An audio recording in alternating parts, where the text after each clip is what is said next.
Narita sa istoryang makapadasig kaayo. Kargador nga kaduha gayod miundang sa pagtungha tungod sa kawadon, karon nakabot na ang tamis niyang pangandoy human malangkat ang top 2 sa Mechanical Engineer Licensure Exam. Ato siyang ilailahon, pinaagi ni ining report.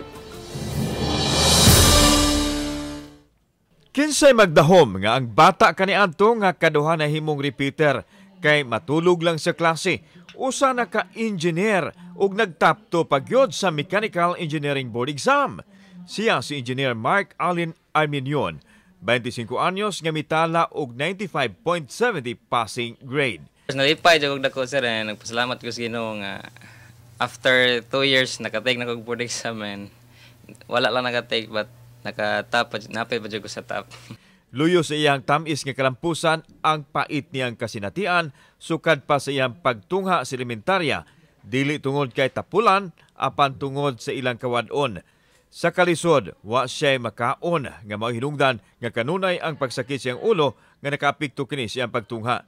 65 ang nakuha niyang grado ug mao hinungdan nga gipabalik siya sa grade 3. Upat sila ka managsuon, ang iyang mga ginikanan usab ginagmay lang ang panginabuhian apan may gihambing suliran ni adtong panahona. Ang magpapa sige pag-away ba.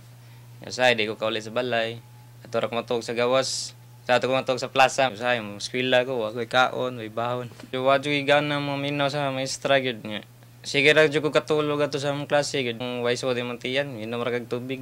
Katulog na lang minaw.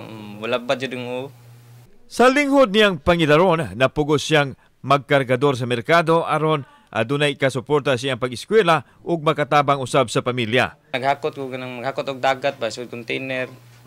Ya ibaligya sa merkado. Subling nahagbong sa 3rd year si Mark tungod kay namintinar ang gradong 65 tungod sa kanunay niyang pag-absent sa klase.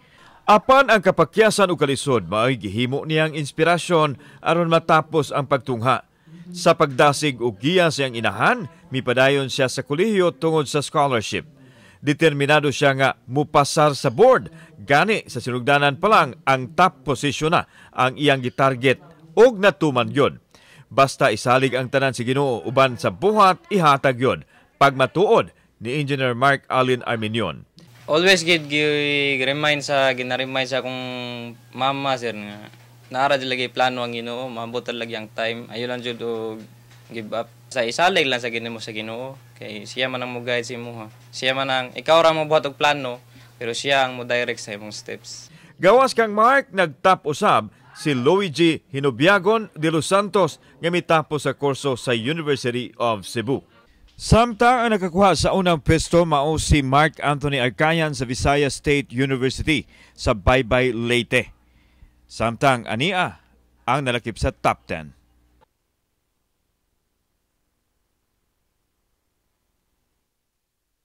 Kauban si Cleofer Lumayag, ako si Alan Domingo. Balitag, Bisdak.